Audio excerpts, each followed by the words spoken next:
Hello hi friends, welcome back to our channel. Okay friends, ఇలాంటి videos అందరికన్నా ముందుగా చూడాలి అనుకుంటే మా ఛానల్ మొదటిసారిగా చూస్తున్నట్టయితే ప్లీజ్ సబ్స్క్రైబ్ చేయండి. అలాగనే పక్కనే ఉన్న బెల్ ఐకాన్ని క్లిక్ చేయండి. తప్పకుండా సబ్స్క్రైబ్ చేసుకోవడం మాత్రం మర్చిపోకండి ఫ్రెండ్స్. ఇలాంటి వీడియోస్ ముందుగా చూడగలుగుతారు. ఇప్పుడు మనం వీడియోలోకి వెళ్ళిపోదాము. ఇంకా రాధ విక్రమ్ షర్ట్ని ఐరన్ చేస్తూ ఉంటుంది. విక్రమ్ ఇంకా మంచం పైన కూర్చొని ఇంకా రాధ వైపు చూస్తూ ఉంటాడు. ఏంటి రాధ, నా షర్ట్ ఐరన్ చేస్తున్నావేంటి అనేసి అడుగుతూ ఉంటే, అవును, నేను మీ షర్ట్ ఐరన్ చేస్తూ ఉన్నాను అంటే నేను చేసుకోలేనా ఏంటి, నువ్వెందుకు చేస్తున్నావు అనేసి విక్రమ్ అంటాడు. అదేంటి విక్రమ్ సార్, అలా అంటారేంటి?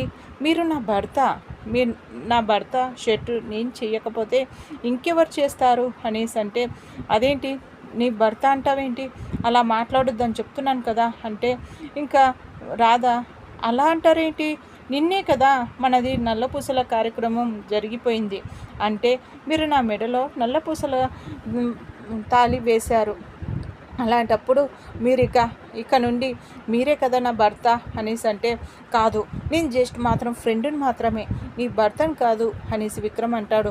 లేదు, నిన్న ఇంకా జరిగిపోయింది, మీ దృష్టిలో ఫ్రెండ్గా అనుకోండి, నా దృష్టిలో మాత్రం మీరు నా భర్తే, ఎప్పటికీ నా భర్తే అంటే ఈ పెళ్ళిని నువ్వు యాక్సెప్ట్ చేస్తున్నావా, ఇది నిజమైన పెళ్ళి అనేసి నమ్ముతున్నావా అనేసి అంటే, అవును, ఇంకా ఈ రోజు నుండి నేను ఈ నిజమైన పెళ్ళి అనేసి అనుకుంటున్నాను.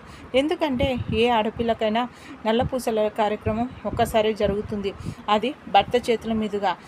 నిన్న నేను మీతో ఎంతగానో చెప్పాను, కానీ మీరు వినిపించుకోలేదు. అంతగా కాకుండా మళ్ళీ నన్ను బ్లాక్మెయిల్ చేశారు. అందుకనేసే ఇంకా మీరు అలా అంత మొండి పట్టుతో ఉన్నప్పుడు ఇంకా నేను కూడా కాదనలేక నల్లపూసల కార్యక్రమానికి వచ్చాను. అంటే ఇప్పుడు నేను మీ భర్త అని ఒప్పుకున్నందుకే కదా నేను నల్లపూసల కార్యక్రమంలో కూర్చున్నాను అనేసి అంటే, నేను అలా ఒప్పుకోను, అలా ఎలా ఒప్పుకుంటాను అనేసి విక్రమ్ అంటే, ఇంకా అయితే మీరు ఒప్పుకోకండి, నేను మాత్రం ఒప్పుకుంటాను, నా భర్తగా అంగీకరిస్తాను అనేసి రాధ అంటుంది. అలా ఎప్పటికీ జరగదు అనేసి విక్రమ్ అంటాడు. జరిగి తీరుతుంది అనేసి రాధ అంటుంది. సరేలే, కానీ ముందు ఆ షర్ట్ మాత్రం పక్కన పెట్టేసి అనేసి అంటాడు. లేదు, ఇప్పుడు ఈ ఐరన్ చేసింది ఎందుకు అనుకుంటున్నారు, ఈ షర్ట్ని నేను వేసుకోవడానికి అనేసి రాధ అంటుంది. దాంతో ఇంకా విక్రమ్, నా షర్ట్ నువ్వెందుకు వేసుకుంటావు అనేసి అంటే, అవును, నేనే వేసుకుంటాను అనేసి ఇంకా రాధ ఆ షర్ట్ని వేసుకుంటూ ఉంటుంది. ఇంకా అలా మాట్లాడుకుంటూ ఉంటారు. మరోపక్క ఇంకా దమయంతి ఇంకా అప్పుడే అక్కడికి రావడం జరుగుతుంది. దమయంతి రావడంతో ఇంకా విక్రమ్ ఇంకా దమయంతి వైపు చూస్తూ ఉంటాడు. దమయంతి ఇంకా విక్రమ్ వైపు చూస్తూ, ఏంటి విక్కీ, ఏంటి సంతోషపడిపోతున్నావా, సంబరపడుతున్నట్టుగా ఉన్నావు, ఎందుకంటే మీ నల్లపూసల కార్యక్రమం ఎంతో ఇష్టంగా ఎంతో ఘనంగా జరిగింది కదా, అందుకనేసే చాలా సంతోషంగా కనిపిస్తున్నావు, నీ ముఖం చూస్తూనే తెలుస్తుంది చాలా ఆనందంగా ఉన్నావని అనేసి ఇంకా దమయంతి అంటే, ఏంటత్తయ్య అలా అంటావేంటి అనేసి అంటే, నాకు తెలుసురా, నీకు ఇది నిజమైన పెళ్ళి కాదనేసి, మీది అగ్రిమెంట్ పెళ్ళి అని కూడా నాకు తెలుసు, అయినా సరే మీరు నన్ను మోసం చేశారు. ఈ రోజు అంటే మీరు తప్పించుకోగలిగారు, కానీ ఏదో ఒక రోజు మాత్రం నాకు చిక్కకుండా పోతారా, ఏదో ఒక రోజు నాకు దొరికిపోతారు అనేసి దమయంతి అంటుంది. దాంతో ఇంకా విక్రమ్, సరేలే అత్తయ్య, చూసుకుందాంలే, ఇంకా ఇక్కడ నుండి ఒక్కసారి అంటే దొరికిపోయాము, ప్రతిసారి మీ చేతుల్లోకి ఎలా వస్తామనుకున్నారు అనేసి విక్రమ్ అంటాడు.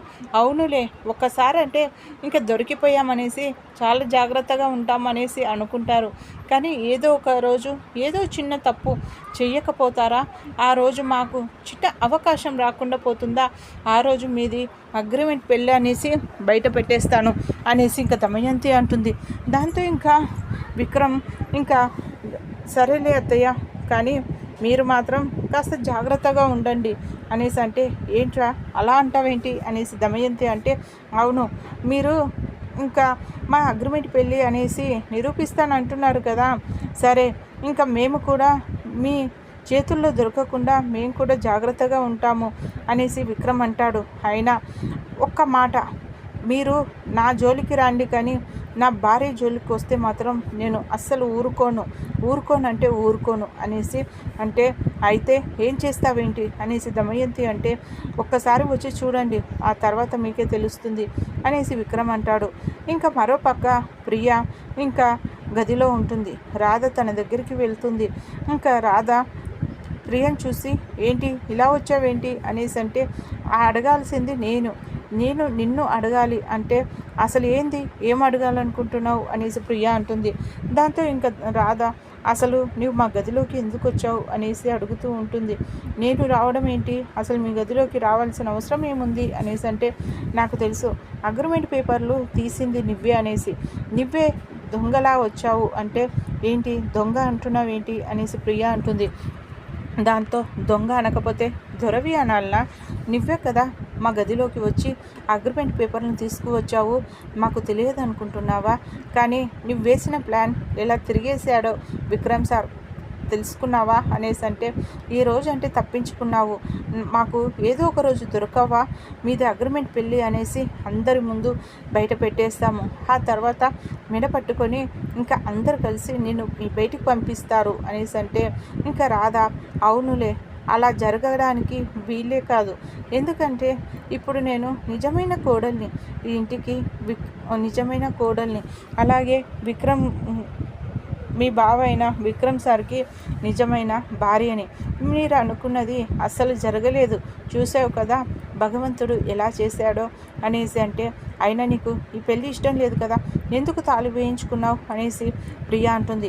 అవన్నీ నీకు అనవసరం, నీకు అవసరం లేని విషయాలు అనేసి అంటే, నాకే అవసరం చెప్పు అనేసి ఇంకా ప్రియ అడుగుతూ ఉంటే, నువ్వు అడిగినంత మాత్రాన నేను అంత ఈజీగా చెప్తాననేసి ఎలా అనుకున్నావు అనేసి రాధ అంటుంది.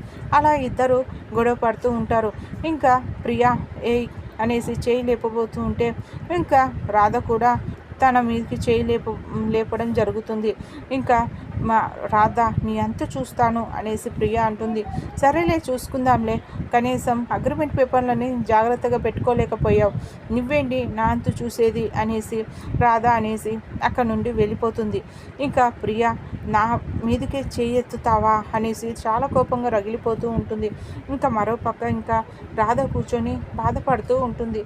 ఇంకా వాళ్ళ నాన్నని తలుచుకొని, వాళ్ళ అమ్మని తలుచుకొని, వాళ్ళ అమ్మ మాటలు పదే పదే గుర్తు చేసుకుంటూ, నన్ను క్షమించమ్మా, నేను చేసింది చాలా తప్పు అనేసి నాకు అర్థమవుతుంది, ఎందుకనేసి అంటే ఈ నలుపూసల కార్యక్రమం అయ్యే ఆడపిల్లకైనా ఒక్కసారి వస్తుంది, తన జీవితంలో ఒకే ఒక్కసారి తన భర్త చేతుల మీదుగా వేసుకుంటుంది, కానీ ఏంటో నా జీవితం నాకే అర్థం కాకుండా పోతుంది, ఇదంతా చేసింది నాన్న కోసం, నాన్న క్షేమం అలాగే మీరు క్షేమంగా ఉండాలనేసే నేను వీటికి అన్నింటికి ఒప్పుకున్నానే, కానీ నాకంటూ ఏమీ ఇష్టం లేదు, అసలు నాకు ఇష్టం లేని పనే చేస్తున్నాను, కానీ మీతో చెప్తే మీరు ఎక్కడ బాధపడతారనేసి చెప్పలేకపోతున్నాను అమ్మ, నన్ను క్షమించమ్మా అనేసి ఆలోచిస్తూ ఉంటే అక్కడికి సునంద రావడం జరుగుతుంది.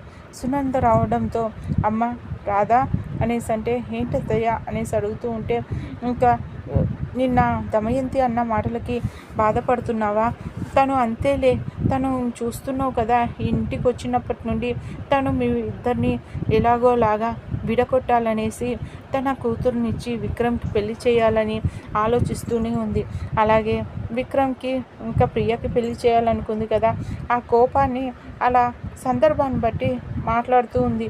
తన మాటలేమీ పట్టించుకోకు, నేను మీ మామయ్య ఏదైనా అంటే కానీ బాధపడు, కానీ అలాంటి సందర్భం రాదులే మన మధ్యలో, కానీ వాళ్ళు అంటున్న విషయాలని పట్టించుకోకు అనేసి అంటే, అలా ఏమీ అనుకోవడం లేదు అత్తయ్య, నాకు తెలుసు కదా వాళ్ళంటే ఏంటో అనేసి అంటే, నాకు తెలుసమ్మా నీది పెద్ద మనసు అని, వాళ్ళేంటో నీకు తెలుసు కదా, అందుకే అవన్నీ వదిలేసేయి, కానీ ఒకసారి మీ అమ్మతో కూడా మాట్లాడు, మీ అమ్మ కూడా పాపం పుట్టింటి వాళ్ళ ముందర అంత అవమానం జరుగుతూ ఉంటే తను కూడా చాలా బాధపడి ఉంటుంది, తనని చూస్తే చాలా బాధగా అనిపించింది, ఒక్కసారి తనతో కూడా ఫోన్ చేసి మాట్లాడు అనేసి అంటే, సరే అత్తయ్య అంటే, సరే అయితే భోజనానికి వచ్చేసేయండి, విక్రమ్ ఏది కనిపించడం లేదు అనేసి అడుగుతూ ఉంటే, ఇప్పుడే కాస్త బయటికి వెళ్ళేసి వస్తాననేసి వెళ్ళారత్తయ్య అంటే, సరే అయితే భోజనానికి వచ్చేయి అనేసి అంటూ ఉంటుంది.